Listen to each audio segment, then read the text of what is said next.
전에 사역하던 교회에 이제 산부인과 의사이신 장로님 한 분이 계셨는데, 이분이 최근에 자신이 감수한 책을 뜨끈뜨끈하게 나와서 교육자들에게 선물을 하셨습니다. 책 제목이 폭력 없는 탄생이란 제목인데요, 출산의 과정을 새로운 각도에서 다시금 바라보고 또 재미있게 풀어낸 그런 책이었습니다. 이 책은 두 사람의 대화로 시작됩니다. 대화는 이렇습니다. 당신은 아기들이 세상에 나오면서 행복해 할 거라고 생각하십니까? 상대가 이렇게 대답합니다. 신생아에게 행복이라니요. 신생아는 행복이나 불행이 무엇인지 잘 모릅니다. 아직 느끼지도 보지도 듣지도 못하지 않습니까? 그러자 다시 묻습니다. 그래도 태어나면서 아주 크게 울지 않습니까? 그거야 폐로 숨을 쉬기 위해 하는 것이지요. 그럼 당신은 아이가 그저 폐로 숨을 쉬기 위해 우는 것뿐이라고 생각합니까? 아이가 정말 태어날 때 의식도 영혼도 없다고 생각하십니까? 이런 대화가 계속 이어지면서 이 저자는 이렇게 말합니다. 아이가 태어나면서 우는 것은 그저 폐로 숨을 쉬기 위해 기계적으로 우는 것이 아니라 엄마와 함께 출생의 고통과 아픔을 느끼며 그렇게 소리 지르고 우는 것이라고 말입니다. 그러면서 피와 양수로 범벅이 된 한 신생아 사진을 이 책에 실어 놓습니다. 그리고 이렇게 얘기합니다. 이 비극적인 이마, 절규하는 입, 꽉 감은 눈, 찡그린 눈썹, 갈구하며 뻗은 절망적인 이 비극적인 손, 맹렬하게 거부하는 발, 연약한 배를 보호하려고 웅크린 다리, 경련과 떨림으로 가득한 이 육체, 세상에 나온 아기가 말할 줄 모른다고 아기는 온몸으로 항의하고 외치고 있다. 안 돼! 내버려 둬! 내버려 두란 말이야! 그러면서 동시에 간청하고 있다. 도와주세요. 도와주세요. 참 많은 것을 생각하게 했습니다. 우리는 태어나자마자 어쩌면 간절한 도움을 구하며 살 수밖에 없는 그런 가련한 인생인 것 같습니다. 태어나자마자 고통과 아픔을 느껴야 하고 성장하는 것 같지만 사실 죽음을 향하여 한 걸음 한 걸음 가까이 다가가고 있는 것, 그것이 우리의 삶인 듯 싶습니다. 그러고 보니 어떤 아이도 태어나면서 엄마 정말 고생 많으셨어요. 아빠 땡큐. 이 멋진 세상 제가 한번 신나게 잘 살아보겠습니다. 그렇게 자신감 넘치는 모습으로 태어난 아이는 한 명도 없었다라는 거죠. 그렇게 우리는 약한 존재로 이 세상에 태어났습니다. 오늘 본문 말씀의 배경은 이 나인이라고 불리는 한 성에서 일어난 사건입니다. 지금도 네인이라는 이름으로 불리우고 있는 그런 작은 마을인데요, 지금은 비교적 생활이 넉넉한 아랍인의 마을로 형성이 된 그런 장소입니다. 이곳에는 예수님께서 나인성 과부의 아들을 살려주신 것에 대해서 기념하기 위해 1880년에 나인성 교회가 세워지기도 한 지역입니다. 그만큼 오늘 말씀이 이 지역에서 가장 유명하고 놀라운 사건이었다라는 거죠.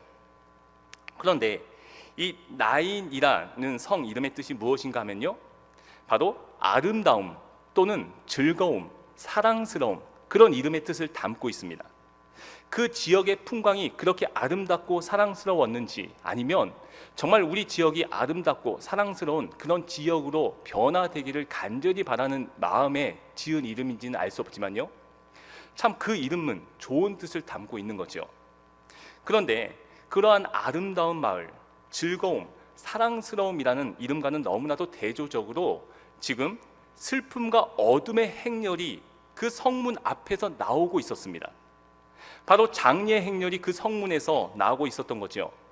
사람들이 메고 나오는 그 죽은 사람이 누구인가 보니 한 젊은 청년이었습니다. 질병 때문이었는지 아니면 사고 때문이었는지 성경은 우리에게 밝히고 있지 않지만, 이 행렬이 참으로 어떤 장례보다 참으로 가슴이 아픈 것은 바로 그 죽은 청년이 과부의 하나뿐인 아들이었다라는 겁니다.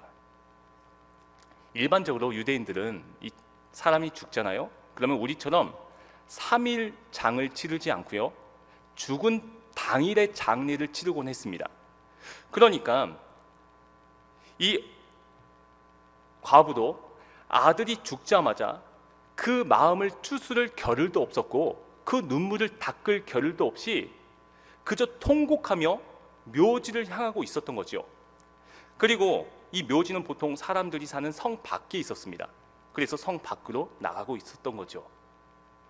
실제로 이 나인성으로 들어가는 그 좁은 길에는 그 길 양편에 무덤들이 많이 있었다라고 전해져 오고 있습니다.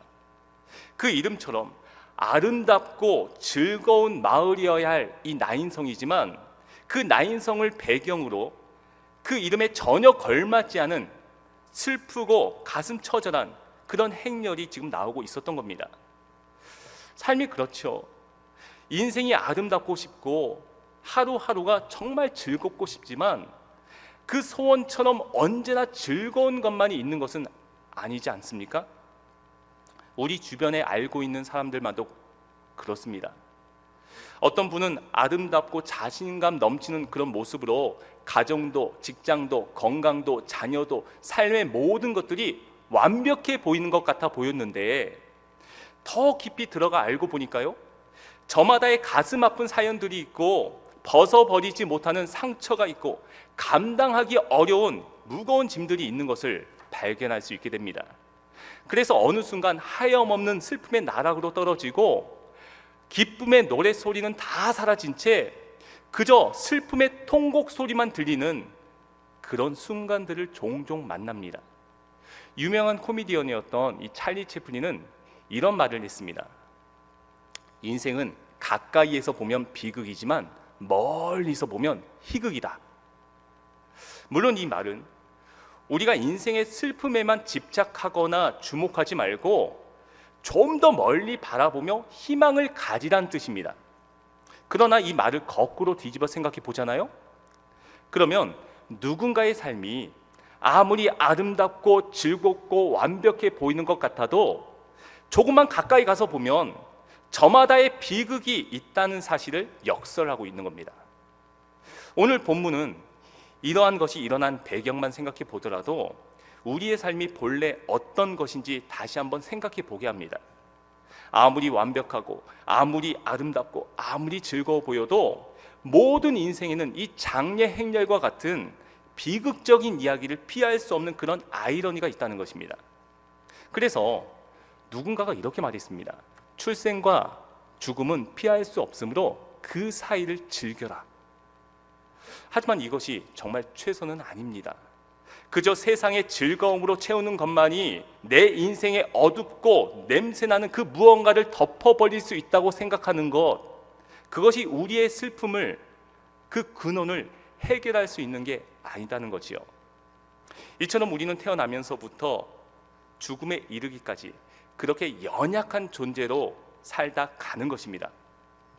오늘 나인성의 이 슬픈 장례 행렬에서 우리는 몇 가지 우리 인생의 연약함과 비참함의 원인들을 발견할 수 있습니다. 그 첫 번째는 존재의 죽음이라는 거예요. 한 청년이 죽었습니다. 그의 영혼은 육신에서 떠나갔습니다. 이제 더 이상 그는 그의 어머니와 다른 사람들과 이야기를 나눌 수 없습니다. 마음을 주고받을 수도 없지요. 스스로 어떤 일도 어떤 움직임도 가질 수 없는 그런 존재가 되어버렸습니다. 조금 있으면 어두운 무덤으로 들여보내져야 하고 그 몸은 얼마 가지 않아 썩어 없어질 것입니다. 그 청년이 살아 있었던 동안 했던 모든 말들, 이루었던 모든 일들, 그 모든 것은 다 과거에 지나간 추억이 되어버렸습니다. 이제 건널 수 없는 강을 건넌 것이죠. 사람들은 이제 그 존재와 완전히 단절되었다고 생각했을 것입니다. 이제 이 죽은 청년은 아무것도 할 수 없고 이 죽음의 문제를 해결할 수 없습니다. 모든 인간이 마찬가지죠. 죽음을 피할 수 있는 사람 아무도 없습니다. 때가 되면 모두가 죽습니다. 지금 사람들이 메고 나오는 이 청년은 바로 그와 같은 우리의 존재를 잘 보여주고 있습니다. 그 존재가 죽음을 당한 겁니다. 두 번째는 희망의 죽음이라는 거예요. 여러분, 오늘 본문에 나오는 이 죽은 사람이 몇 명 있습니까? 물론 문자 그대로 보면 이 죽은 사람은 과부의 외아들인 이 청년 한 사람뿐입니다. 자, 그런데 오늘 이 12절의 말씀을 가만히 묵상해 보면 이런 존재의 죽음만 있는 것이 아닙니다. 12절에 보면 이는 한 어머니의 독자요 그의 어머니는 과부라. 그 죽은 청년 옆에 이 통곡하는 한 여인이 있었습니다. 바로 하나뿐인 아들을 잃은 과부인 거죠. 당시 이 여인이 과부라는 것은 그의 삶이 얼마나 힘겨웠을까, 이걸 예상할 수 있는 겁니다. 1세기에 지금으로부터 2000년 전에, 그것도 여자가 홀로 자기의 생계를 꾸려 나간다? 이건 정말 극히 어려운 것이지요. 이 과부에게 하나뿐인 아들은 어쩌면 그 여인의 일생의 유일한 희망이었을지도 모릅니다. 남편이 죽고 나서 그 삶이 얼마나 힘들고 애처로웠겠습니까? 하지만 아무리 삶이 고되고 힘들어도 이 아들 때문에 버틸 수 있었을 것입니다. 저는 잠을 이 막내와 함께 자거든요. 근데 이 막내가 초등학교 1학년이어서 8시 20분쯤에 잠을 잡니다. 그러면 이제 집에 있을 때는 그 옆에서 같이 잠도 자고 재우기도 하는데, 이제 9시나 10시 일과를 마치고 늦게 들어오면 이 아이는 이미 자고 있는 거예요. 그러면 씻고 잘 준비를 마치고 아이가 누워있는 침대에 살포시 눕잖아요. 그러면 아이는 어느 순간 깹니다. 깨서 저를 꽉 안아줘요. 그리고 뽀뽀를 해줘요. 그럼 너무너무 행복하고 너무너무 기쁜 거죠. 이 여인도 그랬을 거예요. 고된 하루를 보내고 집에 왔잖아요. 그리고 잠들어 있는 아들을 아마 봤을 겁니다. 그리고 아들의 머리를 쓰다듬으면서 오늘 하루 너무 힘들었지만, 너무 고되었지만 이 아들을 쓰다듬는 그 순간 그 하루의 모든 시름을 다 씻어버리고 다시 힘을 얻었을 겁니다. 그렇게 하루를 정리했겠죠. 아침에 일어나면 아들이 먹을 음식을 차려주는 것으로 아침을 시작하고, 아들이 무엇을 했든 그 일들이 다 잘 되기를 바라며 소원하며 기도하며 그렇게 지냈을 겁니다. 그래서 이 아들이 다시금 우리 가정을 일으켜 주기를 간절히 소망하며 어쩌면 그렇게 살았을지 모릅니다. 혹 사람들이 자신을 과부라서 무시하거나 곤혹스러운 일을 만나도 아들 때문에 참고, 아들 때문에 위로받고, 아들 때문에 다시금 힘을 얻었을 것입니다. 아들이 남편 같고, 아들이 친구 같고, 아들이 자신의 보호자가 되는 삶의 모든 중심이 이 아들에게 다 맞추어져 있지 않았겠습니까? 그런데 그 아들이 죽은 것입니다. 그래서 아들의 죽음은 이 여인에게 있어서 마지막 남아있던 희망의 죽음이었습니다. 오늘 이 나인성의 과부는 아들을 잃은 것일 뿐만 아니라 인생의 의미를 잃어버린 것이요, 삶의 희망을 잃어버린 것입니다. 그 절망 앞에서 이 과부가 할 수 있는 것 아무것도 없었습니다.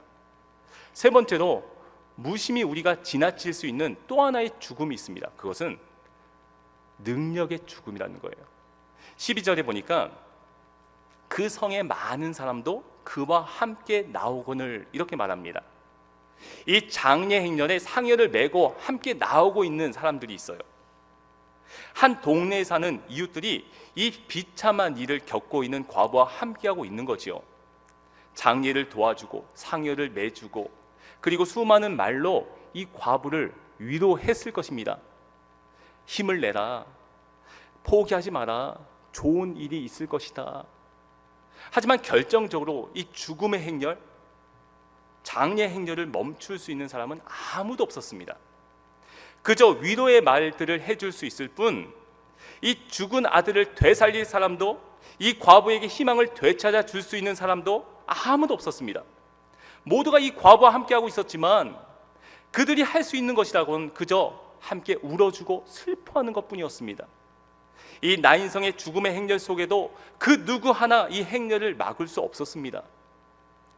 다시 희망을 찾아주고 성 안으로 그 발걸음을 옮길 수 있는 사람은 단 한 사람도 없었습니다. 철저히 죽음 앞에서 그 모든 사람들은 무능력자였습니다. 바로 능력의 죽음이죠. 우리는 살면서 많은 것을 할 수 있을 것 같아 보이지만 사실 죽음이라는 문제 앞에서 우리는 철저하게 무능력자입니다. 인류는 AI와 같이 최첨단의 기술과 뛰어난 실력으로 자신의 엄청난 업적들을 남기며 그렇게 살아가고 있는 것 같아 보이지만 사실 죽음 앞에서는 모두가 허수아비 같을 뿐인 겁니다. 성경에는 많은 족보들이 나오지 않습니까? 창세기, 마태복음, 누가복음에는 읽다가 지루할 정도로 계속해서 족보가 나옵니다. 그런데 그 족보가 우리에게 주는 교훈이 무엇인지 아십니까? 모두가 죽는다는 것입니다. 모두가 죽음 앞에서는 무력한 존재들이라는 거지요. 이처럼 오늘 본문 12절에는 세 종류의 죽음이 우리 삶에 있음을 알게 하고 있습니다. 존재의 죽음, 희망의 죽음, 능력의 죽음. 우리는 그중 어떤 것도 피할 수 없는 그런 존재입니다. 그런데 이야기는 여기서 멈추지 않습니다. 11절부터 15절까지 우리 함께 읽겠습니다. 시작. 그 후에 예수께서 나인이란 성으로 가실새 제자와 많은 무리가 동행하더니 성문에 가까이 이르실 때에 사람들이 한 죽은 자를 메고 나오니 이는 한 어머니의 독자요 그의 어머니는 과부라. 그 성에 많은 사람도 그와 함께 나오거늘 주께서 과부를 보시고 불쌍히 여기사 울지 말라 하시고 가까이 가서 그 관에 손을 대시니 맨 자들이 서는지라. 예수께서 이르시되 청년아 내가 내게 말하노니 일어나라 하시매 죽었던 자가 일어나 앉고 말도 하거늘 예수께서 그를 어머니에게 주시니. 아멘. 자, 오늘 본문에 대하여 어느 신학자는 이 장면을 다음과 같이 말하고 있습니다. 유대인은 죽은 당일에 장례하고 또 묘지는 보통 성 밖에 있었다. 한편은 죽은 자를 맨 상여를 중심하여 슬픔에 잠긴 그의 어머니와 그녀를 동정하는 많은 성민의 행렬이 성에서 나오고 한편은 예수와 그의 제자의 행렬이 밖에서 성으로 들어가고 있었다. 하나는 죽은 자의 행렬, 하나는 그 죽은 자를 살리는 자의 행렬이었다. 두 행렬이 성문 부근에서 만났다. 그렇습니다. 그 죽음의 행렬을 가로막는 자가 있었습니다. 슬퍼하고 위로는 할 수 있을지언정 죽음 앞에서 그 죽음 자체를 되돌이키기에는 아무것도 할 수 없었던 사람들 앞에 그 행렬을 가로막고 말을 거는 분이 계셨습니다. 바로 예수 그리스도이십니다. 예수님께서는 그 죽음의 행렬과 애통함 속에 빠져있는 희망 없는 과부를 보시면서 불쌍히 여기셨습니다. 그리고 다가가 말씀하셨습니다. 울지 말라. 여기까지는 우리도 어쩌면 할 수 있습니다. 우리도 죽음 앞에서 불쌍히 여기는 마음 가질 수 있고요, 울지 마십시오 라고 얘기할 수 있습니다. 그러나 우리는 딱 거기까지입니다. 하지만 예수님은 거기서 멈추지 않으셨습니다. 첫 번째로 예수님은 가까이 오셨습니다. 14절에 보면 예수님의 동작 하나하나를 세밀하게 묘사하고 있습니다. 가까이 가서 그 관에 손을 대시니 맨 자들이 서는지라. 예수께서 이르시되 청년아 내가 내게 말하노니 일어나라 하시매. 아멘. 먼저 예수님은 가까이 다가가셨습니다. 여러분, 우리 예수님은 우리 인생의 문제에 대하여 깊은 관심을 가지고 계십니다. 천하 만물을 지으신 창조주이신 그분께서 보잘것없는 나 하나의 인생의 그 아픔에 깊은 관심을 가지고 계시다는 것입니다. 주님은 우리를 불쌍히 여기시는 분이시며 삶의 고통으로 애태워하고 있는 우리를 바라보며 함께 눈물을 흘려주시는 분, 그렇게 사랑으로 다가오시는 분이 바로 우리 예수님이십니다. 결코 우리 주님은 멀리 계시지 않습니다. 그 주님께서는 계시록 3장에서 뜨겁지도 차갑지도 않고 미지근한 신앙을 가지고 있는 이 라오디게아 교회를 향하여 열정적인 영성을 가져라 라고 말씀하셨습니다. 3장 20절에 보니까요, 볼지어다 내가 문 밖에 서서 두드리노니 누구든지 내 음성을 듣고 문을 열면 내가 그에게로 들어가 그와 더불어 먹고 그는 나와 더불어 먹으리라. 아멘. 이 말씀 속에 묘사된 예수님의 모습을 주목해 보십시오. 여기서 예수님께서 이미 내가 문 앞에 서서라고 말씀하셨는데, 이 서서는 내가 이제 설 것이다, 서 있으려 한다, 이 말이 아닙니다. 이미 내가 서 있다라는 완료된 동작을 의미하는 겁니다. 그리고 두드리노니라고 말씀하세요. 이 두드리노니라는 것은 내가 한번 두드려 보겠다, 내가 두드렸었다, 이 말이 아니라 지속적으로 계속해서 너가 그 문을 열 때까지 내가 두드리겠다, 그 뜨거운 사랑의 표현이 되는 것이죠. 그렇다면 이 두 말을 종합해 보면 예수님은 이렇게 말씀하고 계신 것입니다. 나는 이미 너의 문제 앞에 서 있다. 나는 이미 너의 고통 속에 함께하고 있다. 나는 이 아픔에 대하여 너와 함께할 준비가 다 되어 있다. 그리고 너가 열 때까지, 너가 나를 받아들일 때까지, 너의 그 고통의 문제가 해결될 때까지 나는 계속해서 너의 마음의 문을 두드리겠다. 예수님은 이처럼 우리를 뜨겁게 사랑하십니다. 이처럼 예수님은 우리에게 가까이 다가와 계시죠. 그렇다면 오늘 본문 말씀과 함께 이어 생각해 보면 주님은 우리에게 이렇게 말씀하시는 것입니다. 너의 그 죽음의 문제, 희망을 잃어버리고 능력도 잃어버린 너의 그 슬픔 속에 내가 가까이 와 있다. 나는 이미 너의 죽음뿐만 아니라 모든 인생의 문제를 해결할 준비가 다 되어 있다. 너는 문만 열면 된다. 여러분 믿으십니까? 우리의 고통 가운데 함께 가까이 하고 계신 주님, 바로 그분이 우리 주 예수 그리스도이십니다. 둘째로 예수님은 만지셨습니다. 14절에 가까이 가서 그 관에 손을 대시니 맨 자들이 서는지라. 예수께서 이르시되 청년아 내가 내게 말하노니 일어나라 하시매. 아멘. 그 관에 손을 대시니, 여기서 말하는 관은 지금처럼 나무로 잘 짜인 그런 튼튼한 관을 말하는 것이 아니고요, 이 관은 헬라어로 소로스라고 하는데 그저 세마포로 이 시체를 감싸고요, 천으로 얼굴을 덮고 뚜껑이 없는 그런 관을 말하는 겁니다. 그러니까 시체가 눈에 보이는 거예요. 그런데 주님께서 바로 그 관에, 그 시신에 손을 댄 것입니다. 그런데 예수님의 이 행위는 엄청난 의미를 담고 있습니다.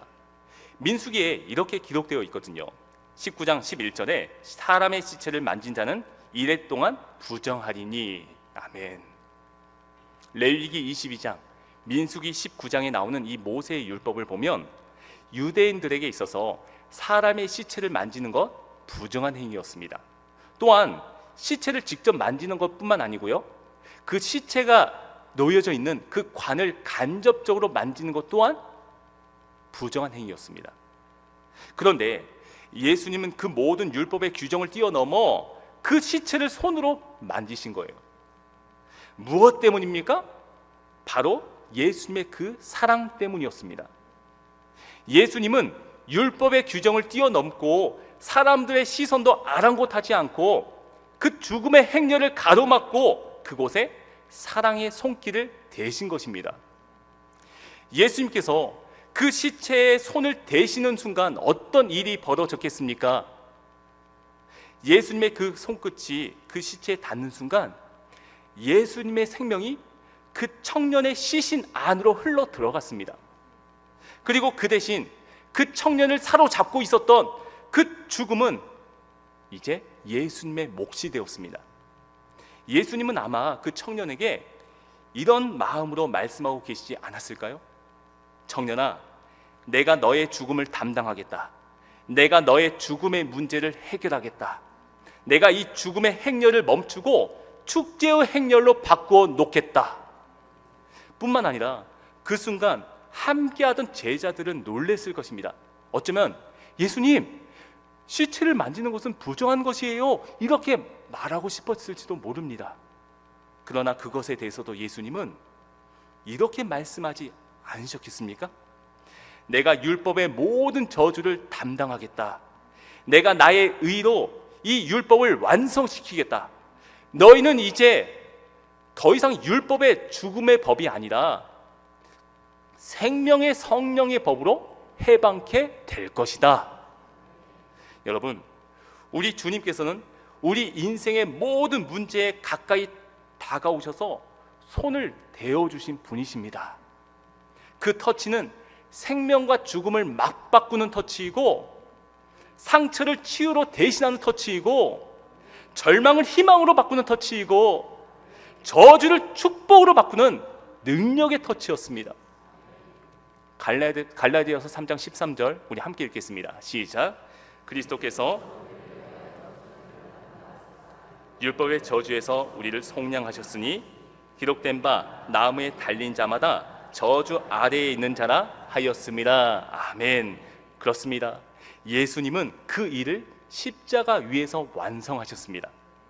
그 나인성 과부의 아들이 담당해야 했던 존재의 죽음, 그 앞에서 통곡하고 있던 그 과부가 겪은 희망의 죽음, 그 곁에서 아무것도 할 수 없었던 그 주위 사람들의 능력의 죽음, 그리고 우리를 포함한 모든 인류가 피할 수 없는 이 죽음을 예수님께서 이 십자가 위에서 담당하시고 죽으셨지만 부활하심으로 말미암아 우리에게 희망과 생명을 주셨습니다.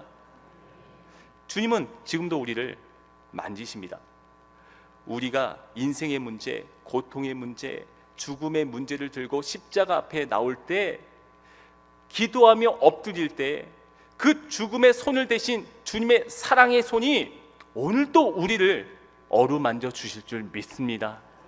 세 번째로 예수님은 말씀하셨습니다. 14절에 또 보니까요, 가까이 가서 그 관의 손을 대시니 맨 자들이 서는지라. 예수께서 이르시되 청년아 내가 내게 말하노니 일어나라 하시매. 아멘. 예수님은 언제나 그렇듯이 세상을 창조하실 때도 말씀하셨고, 병든 자를 고치실 때도 말씀하셨고, 죽은 자를 일으키실 때도 말씀하셨습니다. 주님은 오늘도 말씀하십니다. 하나님의 말씀인 이 성경을 통하여 말씀하시고, 성령께서 우리의 마음을 감동하심으로 말씀하시고, 때로는 다른 사람의 입술을 통해서도 말씀하시기도 하시고요, 또한 우리의 환경을 통해서도 말씀하십니다.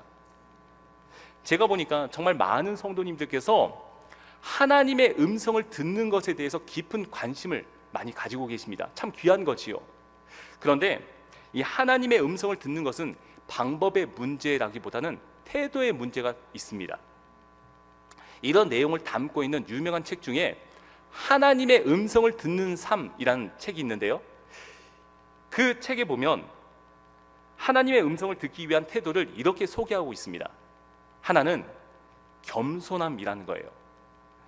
주님의 인도하심과 살리심을 얻기 위해서는 겸손함 없이는 아무것도 들을 수 없습니다. 시편 25편 9절에 온유한 자를 정의로 지도하시며 온유한 자에게 그의 도를 가르치신다 말씀하셨습니다. 여기서 온유한 자란 바로 하나님 앞에서 겸손한 자를 말하는 겁니다. 하나님 말씀을 내가 듣고 먹어야만 살 수 있습니다, 이 간절한 마음과 겸손함이 있을 때 우리는 비로소 주님의 음성을 보다 더 자세히 들을 수 있는 거죠.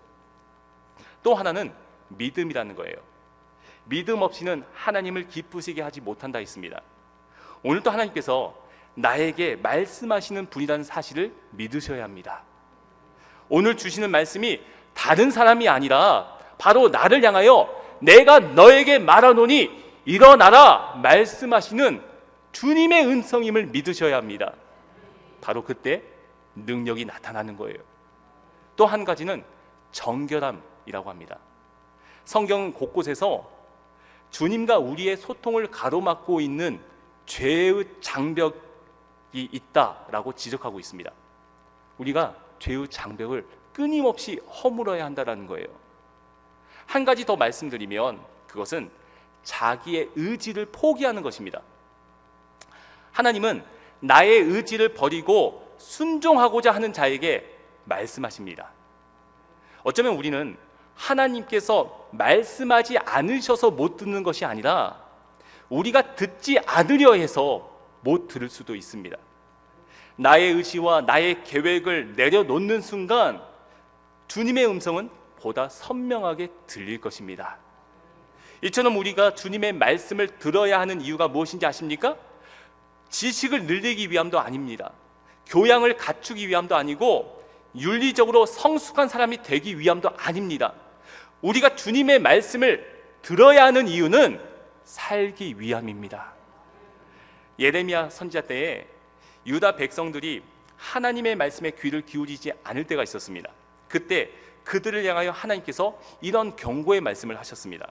주님을 의지하지 않고 그 말씀을 들으려고 하지 않는 자는 광야와 같이 간조하고 건건한 땅, 사람이 살지 않는 땅, 바로 생명 없는 죽음의 행렬 가운데 있을 것이라고 말씀하셨습니다. 그러나 주님을 의지하고 말씀을 듣는 자는 물가에 심어진 나무와 같이 생명이 있는 그 축제의 행렬에 참여하는 그러한 복이 있을 것이라고 말씀하셨습니다. 여러분, 오늘 여러분의 삶 속에는 어떤 죽음의 행렬이 있습니까? 겉으로는 화려하고 아름답고 안전한 것 같지만 나와 하나님만이 알고 있는 그 슬픔과 아픔이 무엇입니까? 그 모든 고통의 근원적인 원인이 죽음이라는 것 아십니까? 그런데 여기 우리의 죽음에 손을 대어주신 분이 계십니다. 죽음 같은 인생의 문제를 만져주시는 못자국난 손이 있습니다. 바로 예수 그리스도의 손이십니다. 그분만이 죽음 앞에서 아무것도 할 수 없는 능력의 죽음으로부터 우리를 새롭게 하여 죽음을 이기는 능력 있는 삶을 살 수 있게 하십니다. 예수님만이 희망의 죽음으로부터 우리를 새롭게 하여 소망이 넘치는 삶을 살게 하십니다. 예수님만이 우리의 영과 육의 죽음을 이기시고 우리에게 영원한 생명을 허락하시는 분이신 줄 믿습니다.